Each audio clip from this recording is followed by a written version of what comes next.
വലിയ hypo marketing തന്ത്രങ്ങളോ ഇന്റർവ്യൂസോ അങ്ങനത്തെ കാര്യങ്ങളൊന്നും ഇല്ലാതെ ഒരു സിനിമയുടെ ടീസർ പുറത്തുവിട്ടു. ആ ടീസർ പുറത്തുവിട്ടതാണെങ്കിൽ ദുൽഖർ സൽമാൻ. എന്നാൽ ആ ഒരു സിനിമയാണ് ഇന്ന് മോളിവുഡിലെ ഇൻഡസ്ട്രി ഹിറ്റായിട്ടുള്ള 300 CR first milestone achieve ചെയ്തിരിക്കുന്നത്. എന്നാൽ 30 CR മുടക്കി 300 CR എടുത്ത ഈ ഒരു സിനിമ ഇത് ഡിസർവ് ചെയ്യുന്നുണ്ടോ? എല്ലാ കണ്ടന്റ്സിനും രണ്ട് സൈഡ് ഉണ്ടാവും. ഇഷ്ടപ്പെടുന്നവരും ഉണ്ടാവും, ഇഷ്ടപ്പെടാത്തവരും ഉണ്ടാവും. ഇതിനേക്കാൾ നല്ല കണ്ടന്റ്സ് ഉള്ള സിനിമകൾ ഈ മലയാളത്തിൽ തന്നെ വന്നിട്ടുണ്ട്. പക്ഷെ അതൊന്നും ഈ ഒരു സ്ഥാനത്ത് എത്തിയിട്ടില്ല. എന്തുകൊണ്ട് എന്നുള്ളത് ഈ ഒരു ചോദ്യം നല്ല രീതിയിൽ പറയുന്നവരും ഉണ്ട്, അല്ലാത്ത രീതിയിൽ സംസാരിക്കുന്നവരുണ്ട്. സബ്സ്ക്രൈബ് ചെയ്യാതെയാണ് കാണുന്നതെന്നുണ്ടെങ്കിൽ ഇപ്പൊ തന്നെ സബ്സ്ക്രൈബും ചെയ്ത ഹൈപ്പും കൂടെ ഒന്ന് ഞെക്കിക്കോ. കാര്യത്തിലേക്ക് കിടക്കാം. നമ്മുടെ മോളിവുഡ് ഇൻഡസ്ട്രി എടുത്ത് നോക്കുവാണെങ്കിൽ നല്ല ക്വാളിറ്റി ആയിട്ടുള്ള കണ്ടന്റ്സ് പ്രൊവൈഡ് ചെയ്യുന്ന ഒരു ഇൻഡസ്ട്രിയാണ്. മറ്റ് ഇൻഡസ്ട്രിക്കാരെ അത് അക്സെപ്റ്റ് ചെയ്ത കാര്യമാണ്. ഏകദേശം ഒരു 95% ഫിലിംസും വരുന്ന കണ്ടന്റ്സ് അല്ലെങ്കിൽ അവരെടുക്കുന്ന ടോപ്പിക്സ് ഏറ്റവും ബെസ്റ്റ് ആയിട്ടുള്ള യുണീക്ക് ആയിട്ടുള്ള ടോപ്പിക്സ് ആണ്. പക്ഷേ അത് മേക്ക് ചെയ്ത് വരുന്ന സമയത്ത് ചിലപ്പോൾ അവരുടെ ബഡ്ജറ്റ് ഇഷ്യൂ ഉണ്ടോ അവരെന്തെങ്കിലും കാരണത്താൽ ആ ഒരു സിനിമ അവർ ഉദ്ദേശിച്ച പോലെ ആയിരിക്കില്ല എടുക്കുന്നത്. അതിനിപ്പം നല്ലൊരു എക്സാമ്പിൾ ആണ് നമ്മുടെ ലാലേട്ടന്റെ ഒടിയൻ പോലും അങ്ങനെ എടുക്കാം.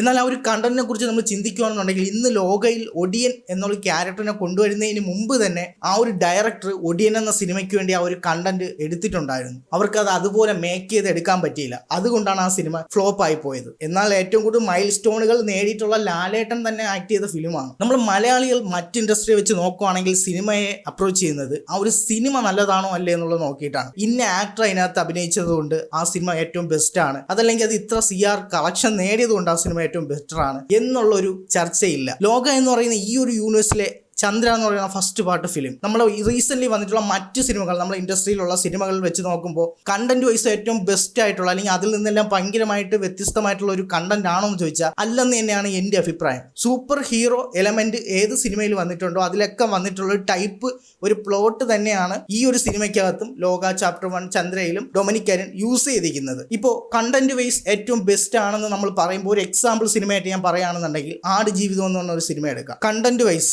അത് ടോപ്പാണ്, മേക്കിംഗ് വൈസ് അത് ടോപ്പാണ്, അതിന്റെ സൗണ്ടിങ് വൈസ് അത് ടോപ്പാണ്, പിന്നെ അതിന്റെ പെർഫോമൻസ് വൈസ് പലർക്കും പല മിക്സ്ഡ് റെസ്പോൺസ് ഉണ്ടാവാം. എനിക്കത് കൺവിൻസ് ആയിട്ടുള്ള ഒരു ക്യാരക്ടറാണ് നജീബ് എന്ന് പറയുന്ന പൃഥ്വിരാജിന്റെ ഒരു ക്യാരക്ടർ. പൃഥ്വിരാജിന് പകരം വേറൊരാളെ എനിക്ക് അവിടെ റീപ്ലേസ് ചെയ്ത് ചിന്തിക്കാൻ പറ്റുന്നില്ല. എല്ലാ ക്യാരക്ടേഴ്സിനെയൊക്കെ റീപ്ലേസ് ചെയ്ത് ചിന്തിക്കുന്നു, വിഷ്വലൈസ് ചെയ്ത് നോക്കുന്ന ഒരാളാണ്. പക്ഷെ എനിക്ക് ആ ക്യാരക്ടറിന് പകരം വേറൊരാളിനെ ആ ഒരു രൂപത്തിൽ എനിക്ക് കിട്ടുന്നില്ല. ഇപ്പൊ ഞാൻ ആ ഒരു എക്സാമ്പിൾ ഇവിടെ പറഞ്ഞത് അതുപോലെ തന്നെ ഒരുപാട് കണ്ടന്റ് ക്വാളിറ്റി ഉള്ള സിനിമകൾ നമുക്ക് ഇനിയും എണ്ണി പറയാൻ ഒരുപാടുണ്ട്. പക്ഷെ ഞാൻ ഇപ്പൊ റീസെന്റ് ഇത് മാത്രം പറയാൻ കാരണം അതിന്റെ ടെക്നിക്കലും കൂടി ഇതിന്റെ കൂടെ ഉൾപ്പെടുത്താൻ വേണ്ടിയിട്ടാണ്. ലോക ചാപ്റ്റർ 1 ചന്ദ്ര, ആടുജീവിതം ഈ രണ്ട് സിനിമ എടുത്ത് നോക്കുവാണെങ്കിൽ ഇതിന്റെ രണ്ടിന്റെയും കണ്ടന്റിൽ ഏതാണ് ഏറ്റവും ക്വാളിറ്റി ഉള്ള കണ്ടന്റ് എന്ന് നിങ്ങൾ കമന്റ് ചെയ്യാം. കണ്ടന്റിന്റെ ക്വാളിറ്റി ഏറ്റവും കൂടുതൽ തൂങ്ങുന്നത് ആടുജീവിതം എന്ന ഫിലിമിലായിരിക്കും. അത് എൻ്റെ മാത്രം പേഴ്സണൽ ഒപ്പീനിയൻ ആണ്, നിങ്ങൾക്ക് ഡിഫറെൻ്റ് ആയിരിക്കാം. ഈ രണ്ട് ഡിഫറെൻറ്റ് ഫിലിംസിനെ എടുത്ത് ഞാൻ മെയിനായിട്ട് കമ്പയർ ചെയ്തതിൻ്റെ ഒരു റീസൺ നമ്മുടെ മലയാളം ഇൻഡസ്ട്രിക്ക് ഇനി വേണ്ടത് നല്ല കണ്ടന്റ്സ് ഓൾറെഡി നമുക്കുണ്ട്. നമ്മൾ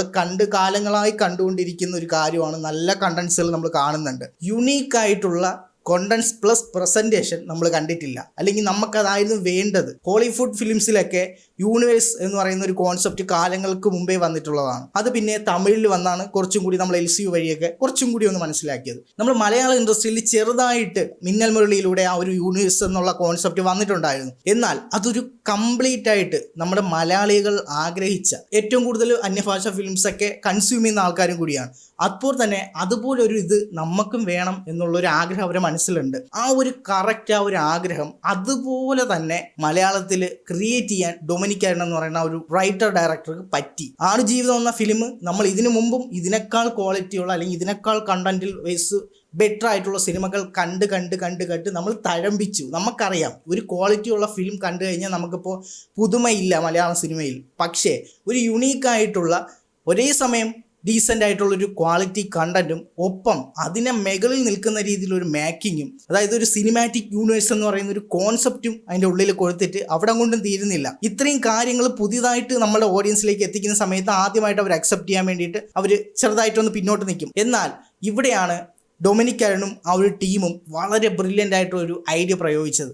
നമ്മളുടെ ഫോക്ലോർ, നമ്മളുടെ മിത്തിനെ അവർ ആ ഒരു യൂണിവേഴ്സിനകത്തേക്ക് അഡാപ്റ്റ് ചെയ്തു. ഹോളിവുഡ് ഫിലിംസിലായാലും കംപ്ലീറ്റ് ആയിട്ട് അവർ ഇമാജിനേഷനിൽ നിന്നാണ് ക്രിയേറ്റ് ചെയ്യുന്നത്. അവരുടെ മിത്തോ കാര്യങ്ങളോ ഒക്കെ വളരെ കുറച്ച് മാത്രം ക്യാരക്ടേഴ്സിൽ മാത്രമേ കൊടുത്തിട്ടുള്ളൂ. എന്നാൽ കംപ്ലീറ്റ് ആയിട്ടും നമ്മളെ റൂട്ടിൽ നിന്ന് തന്നെ ഒരു അടിസ്ഥാനം, ഒരു അടിവേരെടുത്തിട്ട് ലോക എന്ന് പറയുന്ന ആ ഒരു യൂണിവേഴ്സിന് കൊടുത്തിട്ട് ഞാൻ നേരത്തെ പറഞ്ഞ ആ ഒരു യൂണിവേഴ്സും ഒരു ഡീസൻ്റ് ആയിട്ടുള്ള സ്റ്റോറി ലൈനും പുതുതായിട്ടുള്ളൊരു കോൺസെപ്റ്റും സിനിമാറ്റിക് യൂണിവേഴ്സ് എന്ന് പറയുന്ന മലയാളത്തിലെ ഒരു ഫുൾ കോൺസെപ്റ്റുമായിട്ട് ഇതെല്ലാം കൂടി എടുത്തിട്ട് ഒരു ബ്ലെൻഡ് അങ്ങ് ചെയ്തു. ഈ ഒരു ഫോക്ക് ലോറിൻ്റെ ഉള്ളിലുള്ളത് കൊണ്ട് തന്നെ ആൾക്കാരുടെ അറ്റൻഷൻ അതിലേക്ക് വന്നു. ഇതിലെ ക്യാരക്ടേഴ്സിനെ സെപ്പറേറ്റ് നമുക്ക് എടുത്ത് പറഞ്ഞ് മനസ്സിലാക്കി തരേണ്ട ഒരു ആവശ്യമില്ലാതെ വന്നു. നീലി എന്ന ക്യാരക്ടറിനെ ഇതിനു മുമ്പ് പലതവണ പല സ്ഥലങ്ങളിൽ പല രീതിയിൽ നമ്മൾ കണ്ടിട്ടുണ്ട്. ഇത്തരത്തിൽ നമുക്ക് പരിചിതമായിട്ടുള്ള ഈ ക്യാരക്ടേഴ്സിനെ അതുകൊണ്ട് തന്നെ വളരെ ഫ്രീ മൈൻഡായിട്ട് ഈ സിനിമയിൽ അവർ എങ്ങനെയാണ് ഇതിനെ പ്രസന്റ് ചെയ്യുന്നതെന്ന് മാത്രം നോക്കിയിരുന്നാൽ മതി. നമ്മളുടെ അമ്മൂമ്മമാരുൾപ്പെടെ ജെൻസി പിള്ളേർക്ക് വരെ ഒരു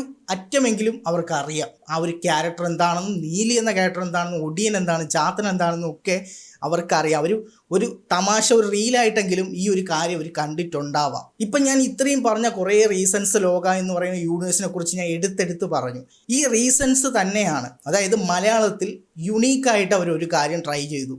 അത് നമ്മളുടെ മിത്തിനെയും കൂടെ ബ്ലെൻഡും കൂടെ ചെയ്തു. അങ്ങനെ ചെയ്തപ്പോൾ എന്തായി, ഇരട്ടി പവറുമായി നമ്മൾ ഓഡിയൻസ് ഏറ്റെടുത്തു. അവർക്ക് കിട്ടാതിരുന്ന അല്ലെങ്കിൽ അവർക്ക് കുറേ കാലം കൊണ്ട് അവരുടേതായിട്ടുള്ള ഒരു ഇതിൽ വേണം എന്ന് അവർ ആഗ്രഹിച്ചു. അത് റൈറ്റ് ടൈമിൽ തന്നെ ഡൊമിനിക് എന്ന് പറയുന്ന റൈറ്ററും അതിൻ്റെ ടീമും ഡയറക്ടറും കൂടി DQനെ ബാക്ക് സപ്പോർട്ട് ചെയ്ത് അതിനെ ഈ രീതിയിൽ എടുത്തു തന്നു. ഇപ്പം ഞാൻ ഈ 2 സിനിമകളും ഇവിടെ വെച്ച് കമ്പയർ ചെയ്ത് ഈ ഒരു കാര്യം ഇവിടെ പറഞ്ഞതുപോലും നമ്മൾ മലയാളികൾ നോക്കുന്നത് പുതുതായിട്ട് യുണീക്കായിട്ട് എന്തെങ്കിലും കാര്യങ്ങൾ നിങ്ങൾക്ക് തരാനുണ്ടോ? നമ്മൾ ഓൾറെഡി കണ്ടു കഴിഞ്ഞു. ക്വാളിറ്റി കണ്ടൻസും കണ്ടു, പുതിയതായിട്ടുള്ള പരീക്ഷണങ്ങളെല്ലാം നമ്മൾ കണ്ടു. ഇനി നമുക്ക് വേണ്ടത് യുണീക്കായിട്ടുള്ള നിങ്ങളുടേതായിട്ടുള്ള ക്രിയേറ്റിവിറ്റി അപ്ലൈ ചെയ്തുകൊണ്ടുള്ളൊരു സാധനം നിങ്ങൾ തരൂ. അതാണ് മലയാളികൾ നോക്കിയിരിക്കുന്നത്. ഇനി പുതുതായിട്ട് വേറൊരു ഡയറക്ടർ ഒരു യൂണിവേഴ്സ് കൊണ്ടുവന്നു കഴിഞ്ഞാൽ ഇതുപോലെ 300 CR അല്ലെങ്കിൽ ഇതുപോലൊരു ഇൻഡസ്ട്രി ഹിറ്റ് അവർക്ക് നേടാൻ പറ്റുമെന്ന് നിങ്ങൾക്ക് തോന്നുന്നുണ്ടോ? കോമ്പറ്റീഷൻ കൂടുതലായിരിക്കും. ഏറ്റുമുട്ടി നിൽക്കേണ്ടത് അത്യാവശ്യം നല്ല രീതിയിൽ പണിയെടുത്ത് ഫസ്റ്റ് പാർട്ട് കൊണ്ട് തന്നെ ഇൻഡസ്ട്രി ഹിറ്റ് അടിച്ച ലോക എന്ന് പറയുന്ന യൂണിവേഴ്സിൻ്റെ ഒപ്പം ആയിരിക്കും. ഞാൻ ഒരുപാട് വലിച്ചു നീട്ടുന്നില്ല. ഒടിയൻ പാർട്ട് 2 വീഡിയോ അടുത്ത റെക്കോർഡ് ചെയ്യാൻ പോവാണ്. ബാക്കി കാര്യങ്ങൾ ഞാൻ അതിൽ പറഞ്ഞിട്ട് അത് ഇട്ട് തരാം. നിങ്ങളൊന്ന് മനസ്സ് വെച്ച് സബ്സ്ക്രൈബ് ചെയ്ത് കഴിഞ്ഞാൽ നമുക്ക് ഇപ്പോൾ തന്നെ നമ്മുടെ ചാനൽ 4K സബ്സ്ക്രൈബേഴ്സ് ക്രോസ് ചെയ്യിപ്പിക്കാം. ഒന്ന് ആഞ്ഞ് സബ്സ്ക്രൈബ് ചെയ്യൂ. ഒപ്പം ഹൈപ്പ് എന്നുള്ള ബട്ടണും കൂടി ഒന്ന് ഞെക്കി പൊട്ടിക്കൂ. നമുക്ക് അടുത്ത വീഡിയോയിൽ കാണാം. അതൊരു ഇറ്റ്സ് മീ അൻഷാൻ നിസാർ. ലോക ചാപ്റ്റർ 3 ഒടിയൻ. DQവിൻ്റെ ചാർലി എന്ന് പറയുന്ന ഒടിയൻ്റെ ക്യാരക്ടർ